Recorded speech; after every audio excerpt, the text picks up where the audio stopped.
As Secretary of State, Hillary Clinton traveled more miles than any of her predecessors, engaging in what the media termed jet-set diplomacy. She visited 102 nations, flying 843,839 miles. The traveling was abruptly halted in December 2012 when she hit her head after fainting.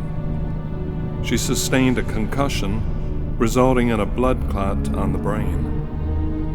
The clot was potentially serious, blocking a vein that drains blood from the brain, and could lead to brain hemorrhages or strokes if left untreated.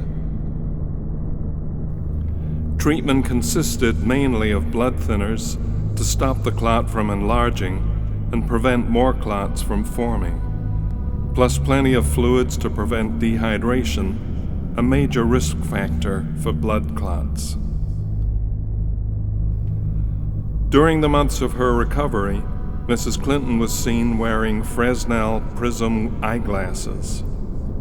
These eyeglasses are used to correct double vision caused by increased intracranial pressure on one of the nerves that moves the eye around. Damage to the nerve may cause the eyes to be misaligned, temporarily or permanently. What difference at this point does it make? Bill Clinton said that it took his wife 6 months to recover, but that she is now 100%. But has she fully recovered? Did she suffer a stroke or strokes that have caused weakness in her limbs? Does she still suffer seizures and other symptoms caused by post-concussion syndrome? Her staff says she is fully recovered, but her campaign refuses to release her medical records. Bill Clinton ridicules questions about her health. Karl Rove asked yesterday, or raised the question over the weekend, I guess, about whether Hillary Clinton is well enough to run for president in 2016 and whether, in fact, she had suffered a brain injury. Dr. Rove wants to know, as much as we do, whether that's true and whether it will affect her decision-making. Well, first of all, I got to give him credit. You know, that embodies that old saying that consistency is the hobgoblin of little minds. First they said she faked her concussion, and now they say she's auditioning for a part on The Walking Dead.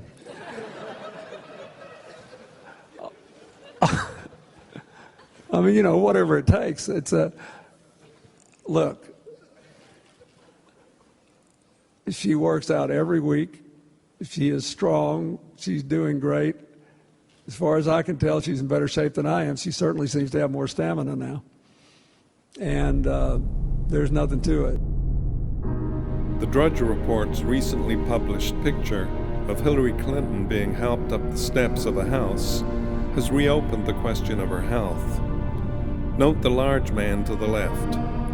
He dresses like a Secret Service agent, but he is reported to wear a medical badge. At an event at a Union Hall in Las Vegas, some animal rights activists were able to get close to the stage. Hillary appears to go into a trance, and the same large man walks up behind her, touches her shoulder, and tells her to keep talking. He then tells the Secret Service agents to leave the stage. Okay, we'll keep talking. This picture was taken at the DNC convention. The same man is on the left. He is carrying what appears to be a diazepam pen in his left hand. Diazepam produces a calming effect and is used in the treatment of seizures.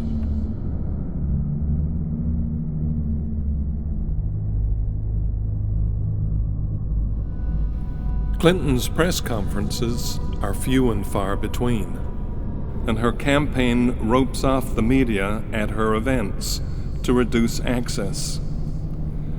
The reason may be to avoid situations that might bring on seizures, such as questions being asked by multiple people at the same time. In this clip, several reporters are asking questions at the same time. It appears to bring on a seizure, Clinton tries to cover the episode by making it into a joke. Vice presidential possibilities of Senator Warren? How do you talk about Senator Warren? Can you talk about vice presidential possibilities of Senator Warren? You guys have got to try the cold. This clip was taken at the end of the DNC convention. Hillary suddenly looks up at the falling balloons. Her expression seems very exaggerated and trance-like. Clinton is prone to episodes of uncontrollable coughing. Uncontrollable coughing is a symptom of post-concussion syndrome. Maybe we can start with Clara and Todd and Mayor and Senator tell us what would it be to have a comprehensive immigration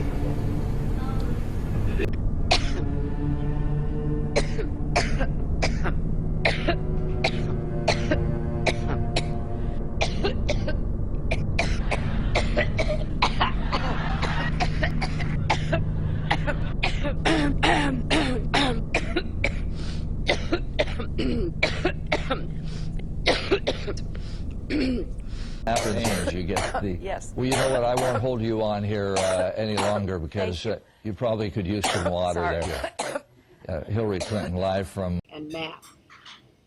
So this scholarship program is exactly what we need. And I've been talking all day, so excuse me.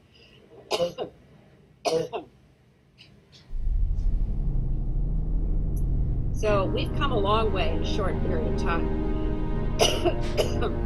And that is, excuse me, what economic statecraft is all about. So, we want to hear from... My voice is failing here, but let me just quickly say, excuse me.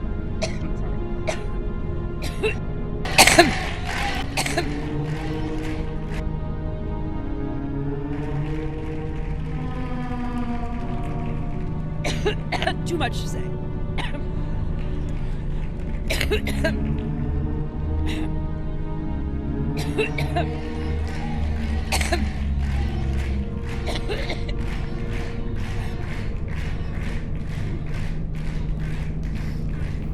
Another symptom of post-concussion syndrome is laughing inappropriately. But there are a lot of people who are not. Well... including FBI officials looking into whether national security We is are the only compromised. country in the world that can stop that. The Israelis, in my opinion, do not have the capability of stopping it. They can delay it. But at the end of the day, if we don't get it done the way the administration's working on it now, which I totally agree with, then we ought to take them out. Secretary Clinton. That you went to and spoke to and told them, oh, you weren't responsible for the crash, not by a long shot. And that's why today you still cannot support, as I do, breaking up the big banks and making sure that we pass a modern-day Glass-Steagall like we had in late 1999 before it was repealed and led to the crash where so many millions of families lost their jobs and their homes. And I was on the front lines of that, looking into the eyes of my neighbors. Governor O'Malley, thank you. I do want to ask you, Secretary Clinton. Who else was at your home? Were you alone? I was alone, yes. The whole night? Well, yes, the whole night. Well, I don't know why that's funny. I mean, did you have any in-person briefings? I don't find it funny at all. In this dangerous world, we cannot afford to have a president whose brain is impaired. The Clinton campaign has refused to release her full medical records. They must do the right thing and release Hillary Clinton's full and complete medical records now.